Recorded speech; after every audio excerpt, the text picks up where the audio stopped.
Merci d'être avec nous ce vendredi 11 mars. Bienvenue dans le Flash Info de 10h sur RTI 1. La première dame du Mali est arrivée hier à Abidjan.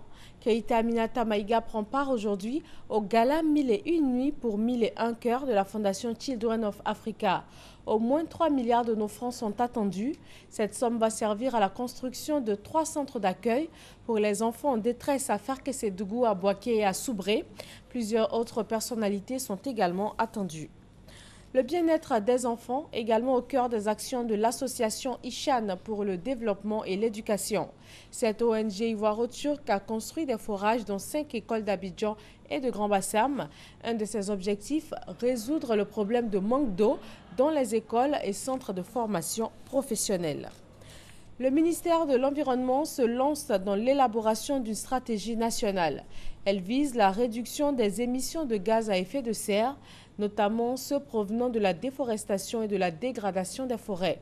Une tâche d'autant plus importante que le couvert forestier ivoirien est menacé de disparition du fait du taux annuel de déforestation estimé à 3,5%.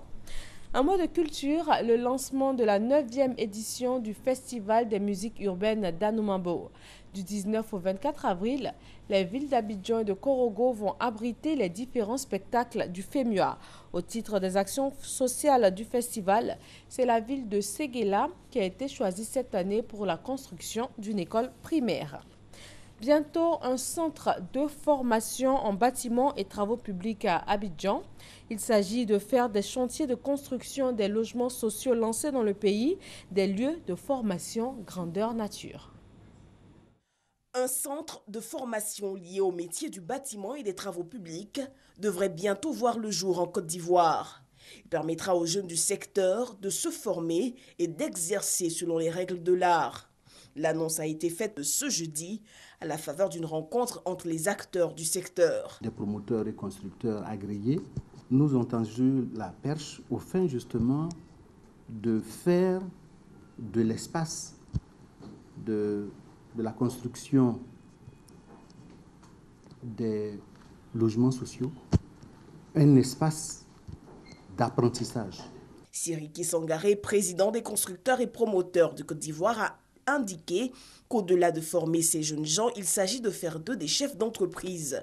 Notre objectif dans le cadre de ce programme, justement, ce qui est très important, c'est de former ces apprentis-là, les amener à comprendre que l'esprit d'initiative de la création d'entreprise est une très bonne chose. Et puis, évidemment, notre contribution pour pouvoir réduire le chômage en Côte d'Ivoire, créer des emplois, amener de la croissance. La Chambre nationale des promoteurs et constructeurs agréés de Côte d'Ivoire compte 20 membres. Elle entend enrôler et former des milliers de jeunes Ivoiriens sans emploi. Au Niger, le délai pour déposer les désistements au second tour de la présidentielle a expiré hier soir. Les candidats avaient jusqu'à 23h30 pour annoncer leur décision. Il y a 2 jours, l'opposition soutenant Ama Amadou face au président sortant Mahamadou Issoufou a annoncé qu'elle suspendait sa participation au processus électoral sans officiellement se retirer. Le candidat de l'opposition va donc bien figurer aux côtés du président sortant pour le second tour de la présidentielle du 20 mars. Le projet d'accord entre l'Union européenne et Ankara prévoit de renvoyer vers la Turquie tous les migrants, y compris les demandeurs d'asile syriens qui fuient la guerre dans leur pays. Eh bien, l'ONU a jugé illégales ces expulsions collectives envisagées et plusieurs membres des 28 se sont inquiétés de possibles compromissions avec le régime islamo-conservateur d'Ankara. L'Allemagne, qui a déjà accueilli plus d'1 million de migrants, a en revanche défendu ce plan. Le Japon se souvient, le 11 mars 2011, il y a 5 ans, l'archipel a été victime d'un violent séisme à l'origine d'un tsunami et de la catastrophe de la centrale nucléaire de Fukushima. Tout le pays rend aujourd'hui hommage aux 18 000 victimes de ce drame. Voilà, merci de rester avec nous sur RTI 1.